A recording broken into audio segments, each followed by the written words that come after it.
So, there has, aside from the fact that it's going to look very bad, we haven't really been talking a lot about hazards and risks, which are in the title, so I will address that also a little bit in my opening slides. But the substance of the talk will really be about macroeconomic modeling and the connection between that and climate change and variability. So again, the ones in red are the ones whose work will be covered in the talk. There are other contributors to this general area. Incidentally, Marc Bouquet here is the one that you know, Eugenia, with whom we are trying to do data simulation for these macroeconomic models. And these are, some Italian collaborators with whom we're trying to do the work that I will show will include data from the US economy, which is particularly well documented, but we are trying to work on questions about the European economies and the extent to which the common market has synchronized them or not, and so on. So since one of the people in the audience told me I've been talking too fast, I decided, this is my last chance. I have fewer slides, and I will speak very, very slowly, okay? So if you fall to sleep, it's the fault of that person who told me, okay? So, and again, there's reprints and preprints on these two websites, although I would suggest that you start with this one, which is probably better organized and more complete. Oh, and I forgot to change the time. I changed the occasion, but I forgot to change the place and time. This was actually given at the London School of Economics. So, a version of this that had more to do with hazards and risks actually at the business school. It was given a couple of years ago at the London School of Economics. This was actually at the business school of Imperial College. So, and there were some real people who are doing bad things there, okay? So again, the motivation, I will start with the IPCC process and the fourth assessment report. So this time what I have to tell you is that there are three working groups. Mostly people like us hear about what the first group, which will nominally co-led, but actually led by Susan Solomon, the one on the physical science basis, but there were three reports. They're all nice covers. And as I said, there were, blinking announcements on the IPCC site in Geneva, when this came out. But there are two other reports, okay, on impacts, adaptation, and vulnerability, and on mitigation. And the reason there are three separate reports is because the people who write these reports can't talk to each other. They speak different languages, And again, just, for George, who has some of the same similar tastes, Ludwig Wittgenstein wrote about the importance of language in communicating in science and in other things. So, these people can't talk to each other. Well, sometimes they barely can talk to themselves. But anyhow, these come as three separate reports. And so physical versus socioeconomic modeling, again, George told me that he doesn't believe that one should or can or whatever do socioeconomic modeling. But I think that it can. And again, rather than doing it separately, you can do it in a coupled way. But again, you have to do sort of the macroeconomic modeling right. And again, not with the kinds of naive models which are used not in doing, but in interpreting the GCM runs in this particular volume. And so I will touch upon these ethics and policy issues because I learned about them from somebody that actually co-wrote a paper with me. So, climate change and other natural hazards, global warming, and I'll say a little bit about the extreme events, atmosphere, ocean, and solid earth, and which I think has not been covered sufficiently. This is a wonderful workshop, and again, thanks very much to the organizers for inviting me, for putting it together. So the real question here is, the work done till now in coupling has used these really very naive macroeconomic models, which assumes it's in equilibrium. And, I have been interested in how the economy works for a long time, but actually when I took up this appointment in Paris, my former student Hervé Le Treut knew about this interest, and he told me there's a very, very bright student around who is doing a thesis on this, and you should really talk to him. And I will tell you more about the student later, and as I get into the second part. He is now at the World Bank, and he's senior leader for their climate assessment or something like that. Dynamic coupling of the climate socioeconomic system, so endogenous business cycles versus real business cycles. I told you the language is different. I will tell you what these things are. Basically endogenous is natural variability, okay? And the vulnerability paradox and the nonlinear fluctuation dissipation theorem for this macroeconomic world, and data studies versus model studies. And again, I'll add here one slide on ethics and policy, and then conclusions and bibliography, as I usually do. Okay, so the first part, well, we've discussed this diagram, and I'm only putting it back up because, well, let me ask again. The same person who taught me I talk too fast also told me that actually when I asked whether he had seen this and only a few people raised their hand, it's because people are shy about raising their hand. Will you please not be shy and tell me before I showed it to you yesterday, how many of you had seen this? Okay, so we do get a few more hands, but indeed there are some. Okay, so I'm just showing it to you here precisely in order to remind you why we have these different colors. So you see, there are these different groups working on these different reports, and say the physical scientists sit here, and the socioeconomic people sit over there, and there's a fence. There's the language fence and the organizational fence. So the socioeconomic guys sort of throw over the fence the scenarios, and the physical guys and gals sit here and catch them and produce this, and then they throw the result back over the fence, and then these other people write the two other reports. Okay, so okay, that's the way this happens. And again, this is we're going to be well behaved, and this is that we're just going to behave like now, and the others are sort of in between if we half get our brains right. So okay, and again, I showed you this. This is just to remind you, or as a recap. Okay, so we are trying to do models like this, and basically the situation is somewhat similar in macroeconomics. People are just doing models like that, not the ones which have nonlinearities and feedbacks and interesting things. So, okay, in addition now, I said I will say a few words about natural hazards and risks and so on.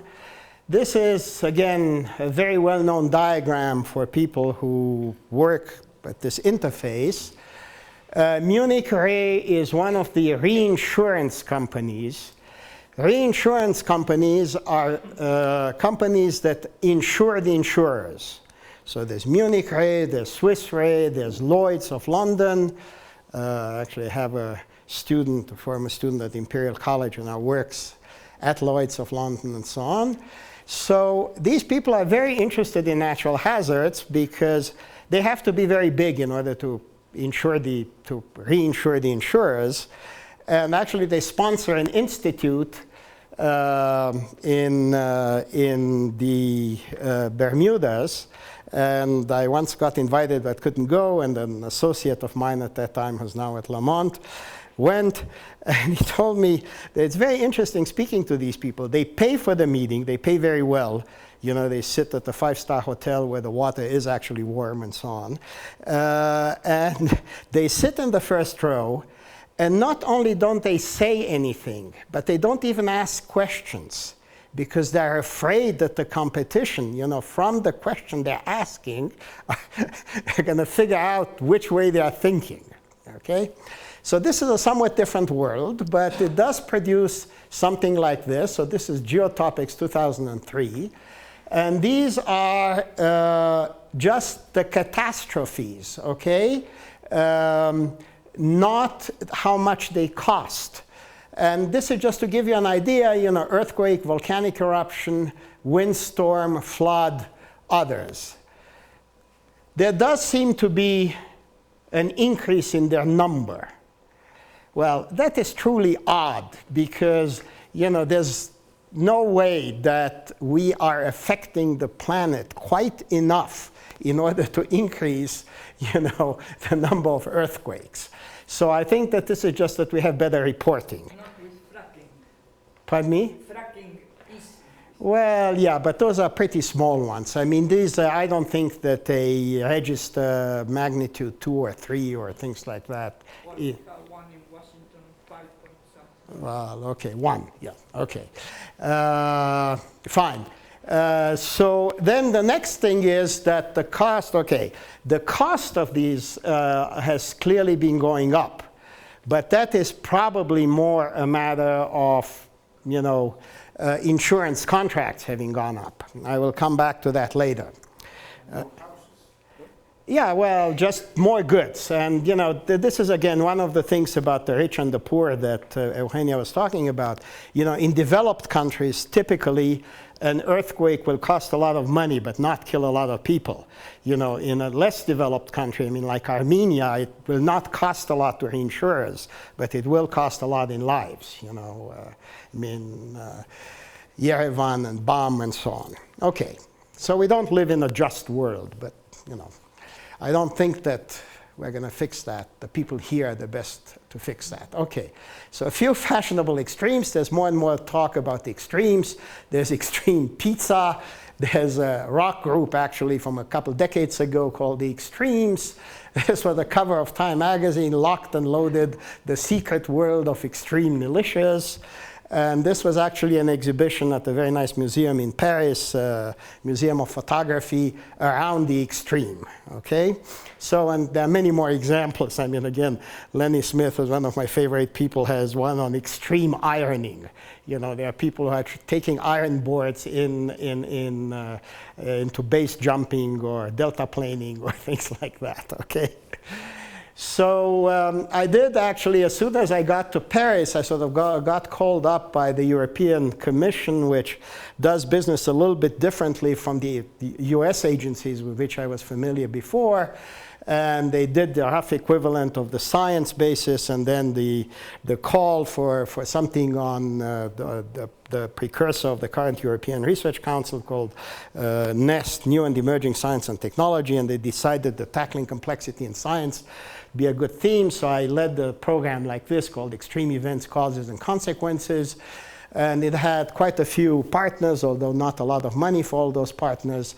But they did a lot of interesting stuff. People who participated were very happy because typically European grants are given just for doing something that needs to be done and not for basic science, which is supposed to be supported by the member countries, a commitment which they mostly honor in the breach. So anyhow, there were about 120 papers produced by this project. And there was a particular special issue of nonlinear processing geophysics. There are 15 of them, and the lead paper, the review paper, was on extreme events, dynamics, statistics, and prediction. And nonlinear processing geophysics is open. It's called. You just download it without having to have a subscription. Okay, so with this introduction, it was really getting into this project, as well as my Hervé Le Treut acquainting me with Stéphane Algat, which had a lot to do with a continuation of this work that I will now describe to you. So I'll start with endogenous business cycles versus real business cycles. This is actually something that I picked up on a trip to London where my daughter was studying at the time. It had just come out. It's by another Hungarian, but a very famous one, George Soros, called The New Paradigm for Financial Markets, the Credit Crisis 2000 and what it means. So the currently prevailing paradigm, namely that financial markets tend towards equilibrium, is both false and misleading.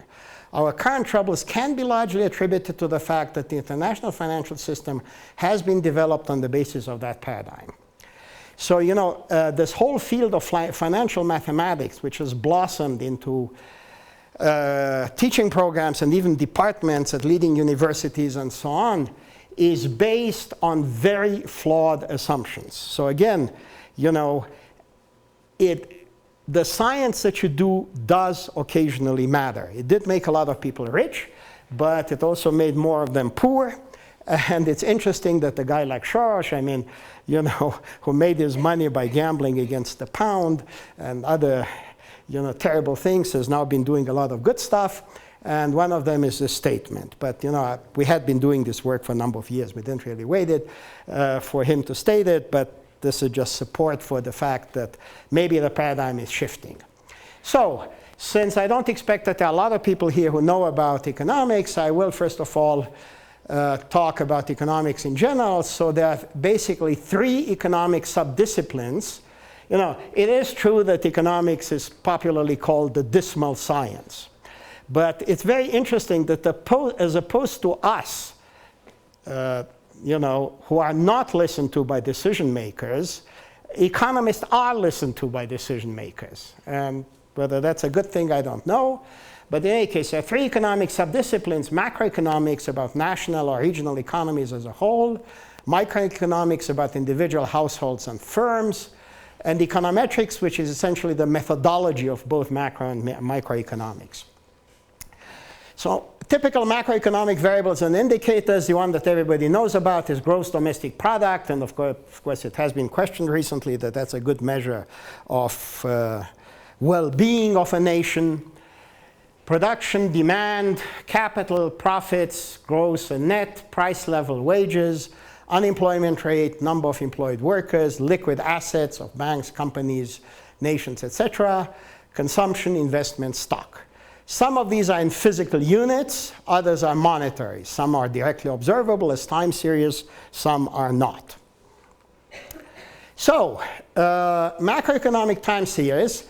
I will come back to this, but actually, you know, the United States of America, I mean, you know, we're in Mexico, which are also Estados Unidos de Mexico, and some, you know, Mexicans appreciated when I say estadounidense rather than americano, and when I actually spell out that I'm from Estados Unidos de America. Okay. The US does keep good records, and these are data from what's called the Bureau of Economic Analysis, which is a government agency. So basically, GDP is going up, okay? With some almost imperceptible blips. Prices are also going up. Exports are mostly going up. Employment is going up and down, okay? Prices? Yeah, prices are going up. I mean, in today's... Constant dollar? Pardon me? At constant dollars? At constant dollars. I got the impression that they are going down. Well, okay, I'm not sure. Maybe not constant dollars. Probably not adjusted for inflation. Yeah, probably not adjusted for inflation. I'm sorry. I mean, a factor of 5 is probably not adjusted for inflation. I'm sorry for my mistake. Now, okay, so you know, one of the major concerns is that this really goes up and down, okay? And this will come up when I discuss the models. Okay, so in macroeconomic modeling, there are essentially 2 main areas of research. If you look at the GDP, this is a long-term growth or a trend, and it's actually quite complicated to get this right, and I won't have the time to discuss it. And then there are the short-term fluctuations, the residuals after removing the trend, which also increase in amplitude. So you sort of have to normalize this by the mean value. We had a conversation with Eugenia. You know, Solow got his Nobel Prize for essentially having a very simple model that was explaining why this was happening in the Western world while it was not happening under communism. So, economics is, of course, very strongly infested by values. So here comes a tale of two theories, what I call the real cycle and the endogenous cycle theories. In the so-called real cycle theory, business cycles and economic fluctuations arise from exogenous, outside the system that you're considering. So they call non-autonomous real. The word real here just means not monetary, okay? It's not saying that it's a model, it's a good model for what's happening, like changes in productivity or in energy prices or from fiscal shocks. Aside from these exogenous shocks, the economic system is stable, all markets are at equilibrium, and there is no involuntary unemployment. Okay? This is clearly very realistic. Very realistic, tongue-in-cheek, okay? Deviations from equilibrium are damped more or less rapidly. Acting on the economy, therefore, e.g. recovery policies, is not useful. This is the dominant theory today, okay? Now, in an endogenous business cycle, EBC or ENBC, here there's no difference like in EKF versus NKF. I'll use both. Cyclical behavior originates from endogenous instabilities, internal instabilities in the economic system. Exogenous and endogenous are just Greek words for what I said. There are several instabilities that have been proposed: profitability, investment instability, delays in investment, income distribution. Acting on the economy can therefore have positive effects by stabilizing it or by shifting its mean state. Okay, so I am not sure whether you are discussing the top part. Obviously, is written in terms of the neoclassical economic. Yeah. Bottom two? Well, the bottom is different. I mean, the bottom is definitely different. Okay, let me explain what it is. That's what I'm. The top is tongue-in-cheek and the bottom is serious. Well, it's not top. Yeah, it's tongue-in-cheek, right? I mean, that's what these people assume. Yeah. Okay. Bottom is not what they assume. No, that's what we are doing. I see. But we're not the first ones. We're not the first ones. I mean, there were. Yeah, there were endogenous, cycles proposed between Kaletsky and others between the two wars. Okay, but again, the one that has credence today is this. Okay, and for other obvious reasons. Okay, so this is a non-equilibrium dynamic model, which was a big part of the thesis of Stéphane Algat, and the other contributors are Patrice Dumas, whom I also co-advised, and Jean-Charles Ourcade, who is a director, or was a director of the CIRED and the nominal thesis director, and this appeared in the Journal of Economic Behavior and Organization. So this non-equilibrium dynamic model on NEDIM represents an economy. Again, it's a highly simplified, toy model. One producer, one consumer, one goods that is used both to consume and invest. It is based on the Solow 1956 model, in which, however, all equilibrium constraints are replaced by dynamic relationships that involve adjustment delays. In the Solow model, supply equals demand. There's no involuntary unemployment, It's hunky-dory. We live in a wonderful world. The netting equilibrium, the equilibrium is neoclassical and identical to that in the original Solow model. If the parameters are changing slowly, NEDIM will have the same trajectories as the Solow model. Okay? Because of market adjustment delays, NEDIM model dynamics does exhibit Keynesian features with transient trajectory segments in response to shocks. And NEDIM does possess endogenous business cycles. Okay? So this is, basically upon our first encounter with Stéphane was, he said, I have this model, I did these things, but I can't get an equilibrium. So I sort of looked him in the eyes and I said, so what? I mean, have you ever seen an economy in equilibrium? Not any more than you've ever seen a climate in equilibrium, okay? And it was all downhill from there. So, he tried to teach me economics. I managed to teach him dynamical systems. And so here is the equilibrium Okay, so this is, it turns out, well, the equations are in the paper, and there are about 7 prognostic equations, with time derivatives, another few diagnostic equations. And it turns out that the most important parameter, which is used as a bifurcation parameter here, is essentially how aggressively you reinvest. Okay? And if you don't reinvest a lot, you are going to have an equilibrium, and then you have here Hopf bifurcation, transition from equilibrium to a limit cycle, or stable periodic trajectory, which is our model of the business cycle. These days, bifurcations are called tipping points, but that's for the great unwashed. I mean, okay. We knew this for a long time ago, before tipping points was borrowed from the social sciences. So this is just how the behavior of the model changes as you increase alpha. So here you have the purely periodic behavior. So this is, for instance, GDP versus time in years. And this is the projection of the limit cycle onto the plane of employment rate and wages. Okay, so it goes around like this. This is for highly higher value, transition to chaos or irregular behavior. This is the, again, the GDP, and this is the projection onto the same. So those people who know about such things start to see a kink here, in other words, a kinky torus. And here you get the irregular orbit. And here you get relaxation oscillations, slow growth and rapid decay. Now let me just say that the so-called real business cycles, which are essentially AR, autoregressive, regressing to the mean and driven by fluctuations, cannot get this asymmetry of the sawtooth with slow increase, slow recovery and rapid recession. So this is one thing that's interesting. Well, this just shows the business. Another thing that's interesting is that actually the limit cycle here does last about 5 to 6 years, which is a mean length of business cycles, at least in the United States. Okay, so you see the slow growth and the rapid drop. This is, again, output, and this is actually billions of euros.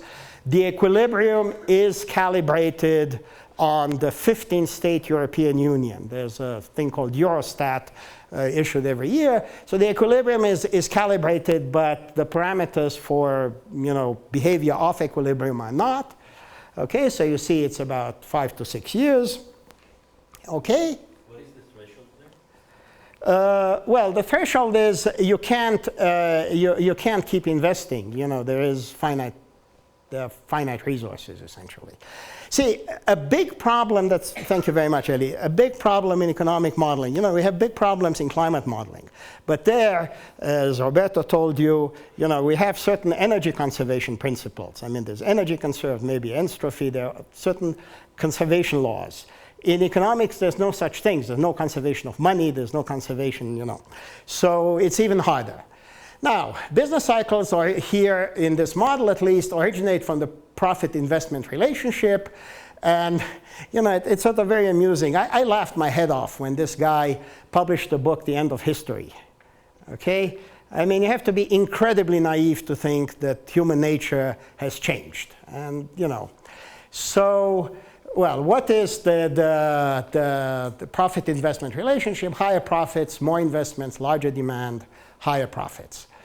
The business cycles are limited in amplitude by 3 processes, so this is a more detailed reply to your question. Increase in labor costs when employment is high, constraints in production and the consequent inflation in goods prices when demand increases too rapidly, financial constraints on investment. Okay? These models also need to be calibrated and validated. It's harder than for its so-called RBCs because you have both fast and slow processes. In RBCs, you only have one kind. And so one of the results is that you need a better definition of what the business cycle actually is.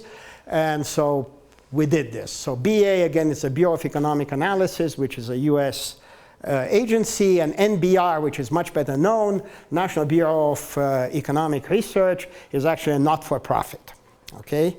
Not a government agency. So now comes the interesting connection to to impacts, all those things, storms and earthquakes and so on, there's a vulnerability paradox. So the question is, when does a disaster cause greater long-term damage to an economy, during its expansion phase or during a recession? And I can't ask you the question as I do in a coffee table conversation, because I told you that there's a paradox. But the obvious answer, and one which unfortunately I didn't keep, there was also in Time magazine a column written by a Nobel laureate in economics, which stated that, well, it's worse when there's a recession. So that's the obvious answer to give, and I'm hinting to you that that's not the correct answer. So there's a second paper that we published in ecology in the journal called Ecological Economics. I don't know whether it was started by your colleague Eugenia or not, but anyhow, there is a journal with this name. And so here's just a business cycle in terms of production. So, slow expansion, rapid recession, time roughly 5 to 6 years. So what happens? Here you have again the production, and here you have the production loss. So clearly a disaster does a certain amount of destruction. That's not what we're talking about. That's the natural phenomenon. But then there's a secondary effect, which is what it takes to make up for what's lost. Okay? And that's what is plotted here. So economic losses, secondary economic losses due to a disaster, as a function of the pre-existing economic situation. And you see that there is a minimum during a recession. So there are limited losses as a disaster affects an economy in recession. Okay? And here we're not talking about poor or rich countries. We're talking about one country. Why is that? Well, again, post factum, you can explain it fairly easily. As a matter of fact, it is documented, for instance, by a World Bank report on the Izmit or Marmara earthquake in Turkey in 1999. Turkey was in somewhat of a slump. It was easy to get people, and you didn't have to pay them very much to reconstruct, or even to reconstruct better than they did before. Okay? And so now, disaster during its recession phase causes fewer long-term damages than during an expansion. Okay? So the maximum losses are during an expansion. Okay? So that was an interesting surprise, but it immediately struck me that there must be what's called an out of equilibrium or nonlinear fluctuation dissipation effect here. In other words, if you look at real economic data, you should see more fluctuations, more what's called in finance volatility than during a recession. So we did take these data, the longest stretch of available data at the time when we started the study, from the Bureau of Economic Analysis. Again, there are, financial data are not available for free, and economic data in general are also hard to get, but these macroeconomic data are available for free. 9 variables: GDP, investment, consumption, employment rate in percent, price, total wage, imports, exports, and change in private inventories. Okay, so they are no longer submitted. This is actually coming out in 2 different forms. So what we want to do is what said a better definition of the business cycle, what the economists call stylized facts. Okay, you need a more objective quantitative description of the typical business cycle. So you use these 2 complementary approaches: synchronization methods from dynamical systems or chaos, and advanced methods of time series analysis. Okay, so these are simply the 9 time series, detrended and standardized. So we took out the trend. Let me not go. That's a big debate in economics, how you take out the trend. But we did it the way it's usually done in order not to have arguments. Incidentally, just to tell you that economic journals are odd, because basically people, they're little clans. And people don't cite each other, the papers of another clan. So these are very low impact factors. Furthermore, people don't really understand what you're saying, as usual when you come from a different field.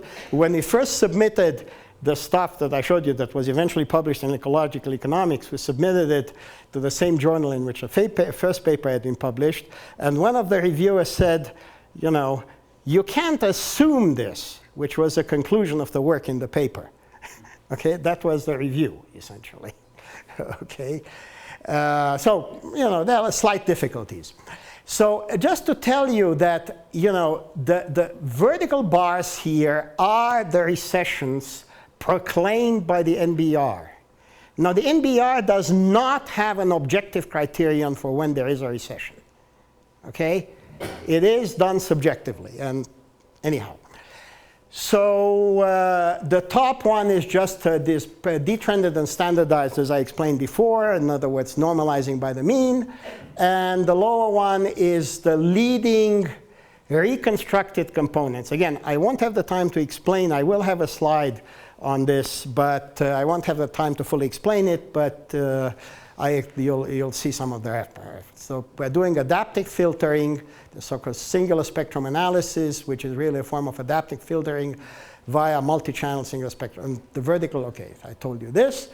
Okay, so just to give you, based, again, on assuming that you know principal component analysis, which Bala also had to assume, these are the so-called standard spatial empirical orthogonal functions. You have a field, say geopotential or temperature, a function of spatial coordinates and time. You do essentially separation of variables. For those of you who know linear PDEs, this is a statistical counterpart of separation of variables. You have functions of x, of space, which are the EOFs, and you have functions of time, which are the principal components. Okay? And how do you do this? You construct a covariance matrix, between different points. And in principle, you would like to have the expected value of the series at time x multiplied by the series at time I. Why? In practice, you don't have an abstract realization. You have just a time series. You have this. And then you diagonalize the covariance matrix. And the EKXs are the eigenvectors, and the lambda k's are the eigenvalues, which are the variances associated with the EOFs. Now, statisticians like Bala call that explaining. But I always tell my students that that doesn't explain anything. It describes it. What explains it is a dynamic model. And so the counterpart in SSA is that you have a time series at time x plus s lag. And you also try to decompose it like this in a window where s is the lag in the window. So you do exactly the same formal manipulations. But now you observe that you sometimes in the spectrum of the lambdas versus k, you order the eigenvalues by size, you get certain pairs which are nearly equal. And subject to a lot of statistical testing, those pairs are oscillatory modes. They're the nonlinear adaptive counterpart of a pair of sine and cosines with the same wavelength. Okay? And so that's what we're doing. This is just showing you, for instance, for a time series, for an ENSO time series, this is the Niño 3 sea surface temperature anomalies. These are the so-called what we call the temporal EOFs. So there's a leading pair which has a period of about 4 years. And here are the reconstructed components, which are the projection of the time series onto a particular EOF. Okay? And so typically you are going to get a couple, if you're lucky. Well, if you're not lucky, you don't get anything. But if you're lucky, most you get 2 or 3 pairs that are statistically significant. So when we do this here, this is a so-called stack spectrum. In other words, each color here corresponds to one such pair. And you see that this is now the US data, okay? So this is now the 5 years, and there's another one which is 3 years. Of course... this is great. Can you say what you are plotting? Well, you're just plotting the spectral power associated with each one of those pairs of RCs. Okay? So you're getting a spectrum, but it's the sum of subspectra, okay, which correspond to a particular pair of such, nearly equal eigenvalues and of EOFs which are in quadrature. Forgot to tell you that. You see, this is like a sine and a cosine. They are just quarter of a period apart. Okay? So that's what's being plotted here. There is such a pair for the 5-year cycle, and there is such a pair for a 3-year cycle, although that is somewhat less significant. Okay, this was our first attempt to look at the variability, but we have something better. Okay?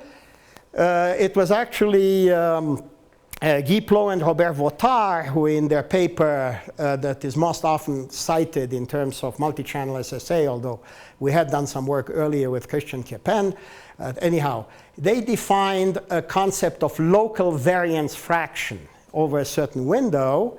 And so this is now the reconstruction for the leading pair, the one which is associated, with the 5 to 6 year cycle. Again, the vertical bars are the MBR recessions, and the bottom part is a noise fraction. So this is it's done with 100 100 lags. So these are the PCs 3 to 100. And you see that the noise is minimum, okay, at recessions. And it is maximum at during expansions. Okay? Now, the amazing thing is that fluctuation, well, everybody knows about fluctuation dissipation, the usual one at equilibrium. No. Okay, so I'm sorry, I didn't put the slide in, but let me try to explain with words. Basically, what the theorem says for a large ensemble of particles, like the molecules in this room, at equilibrium, okay, so I'm not talking, everything's at equilibrium, okay, is that whether you force this ensemble from the outside or it just undergoes an internal fluctuation, the result will decay to equilibrium the same way. The big advantage of this is that you have many more internal fluctuations than outside forcings. So you can compute the response.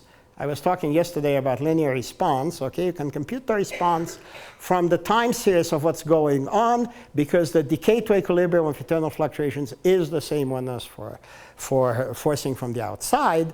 Now, there are now, so this is an old result. I mean, it doesn't quite go back to Boltzmann, but it goes back at least 100 years, I think. But now, recently, there have been results along these lines for things out of equilibrium or nonlinear. So the amazing thing is that we got this with a low order model, okay, while the theorem is really asking for a large ensemble. Well, fortunately, there's somebody called David Ruel, who is a great figure of mathematical physics and thermodynamics and so on, who did demonstrate that under certain circumstances, differentiable dynamical systems have similar properties in terms of linear response. So, that's maybe an explanation why we observe this, but in any case, it was predicted looking at the model, and it is found in the data. Now, coming back to impacts of natural hazards, you're going to tell me, yes, but I can't select the time when I'm going to have an earthquake or a windstorm, okay? So does this matter? Well, the answer is that it does matter. This is a paper of the other people in the group, okay? So if you look on average, so this is the calibration, no investment flexibility, low investment flexibility, high investment flexibility. So that's how much you reinvest. Economic dynamics, stable equilibrium, endogenous business cycle, and here mean GDP losses over this integrated over the cycle, okay? So in this case, you have 0.15. So these things are small. I mean, in terms of total GDP, they're small. 0.15. Here you have 0.01, and here again you have 0.12. So there does seem to be a minimum. Okay, this is not monotone, but it's, it goes like this. There is a minimum when you have some investment flexibility, but not a lot. So you should, if you're not too crazy, I'm coming back to Eugenia's trying to combine, misbehavior in terms of social stratification and misbehavior in terms of overexploiting natural resources. This seems to say that if we don't misbehave too badly economically, we're also gaining in terms of the way that we're reacting to natural phenomena.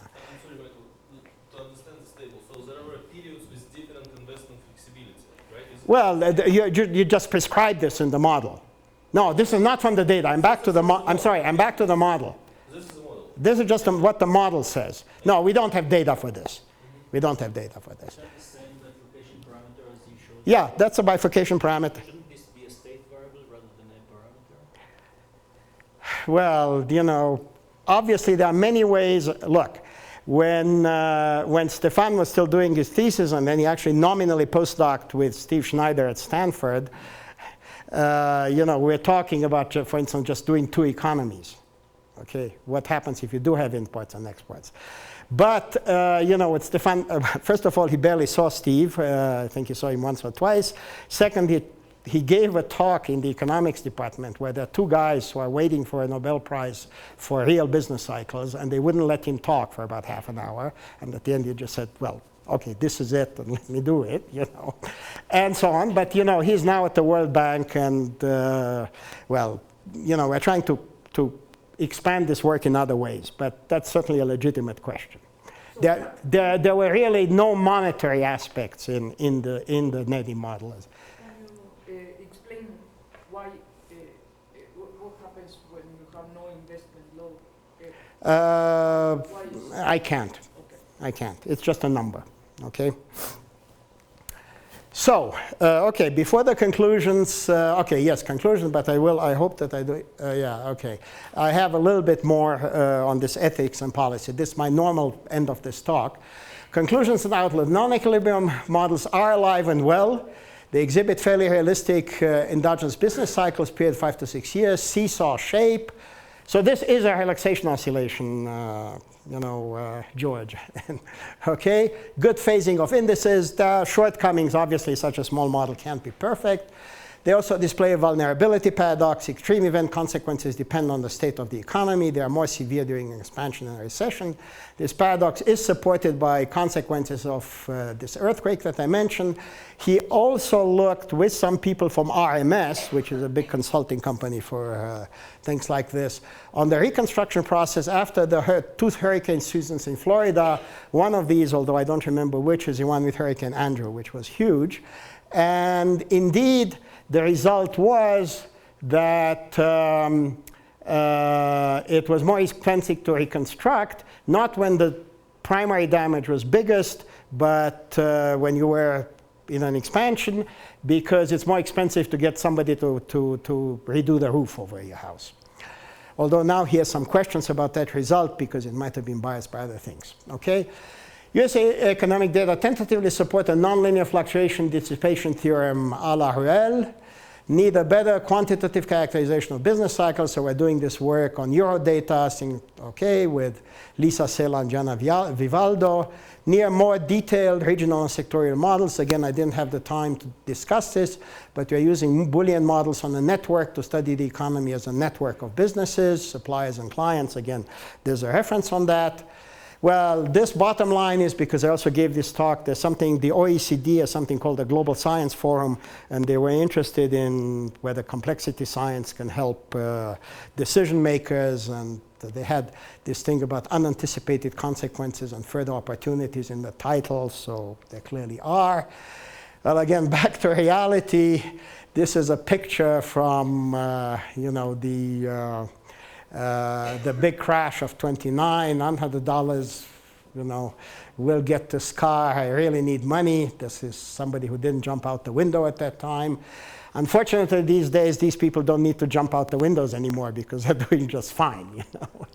But because they're doing just fine. It's everybody else who's doing poorly, okay? So financial institution, now I'm sorry, this is a quote from Nigel Lawson, who, you know, is a known naysayer, but he's not a dummy. He was Britain's Chancellor of the Exchequer under Maggie Thatcher. Financial institutions acted as if the economic cycle was a thing of the past. As the longer the good times lasted, the more they could be regarded as permanent. Okay, and now I have this one slide on the ethics, okay, about jumping to conclusions. So again, Rafaela Hillebrand is a very interesting person who taught me these things. I mean, she has a PhD both in physics and in philosophy. So there are some birds interested in ornithology, okay? And essentially what the paper says is the following. You know, you have energy scenarios, the stuff that we threw over the fence, level of greenhouse gas and aerosol concentrations, climate models, global temperature rise, throw it back over the fence to impact models, impact on human welfare, and most people think that this is a moral imperative. Now we have to do something. You know, as George pointed out, he reminded me, Chowdhury, who is a very important person in the IPCC, said, the science has spoken, now we have to act. Well, baloney, okay? Basically, what this paper says, and again, it's mostly her, I just helped her express this for physicists. It was in a special issue of Physica D. It was actually the most downloaded paper from that issue. There is something called expected utility theory, which goes back to some British philosophers, and where you can, in spite of all the uncertainties, you know, try to maximize the common good and do, if you wish, interval arithmetic on your uncertainties. Okay? Well, you know, it's not perfect, but it's some rational guidance. And you know, I don't think that I can convince any decision maker by providing a good model, but I think it is nice to have a good model, okay, or as good a model as we can. Okay, so the deeper motivations of economic modeling, again from the New Yorker, really, Carl, can't I mention the high price of kohlrabi without getting a manifesto? Okay, and I'm just leaving you with a few references. Thank you very much.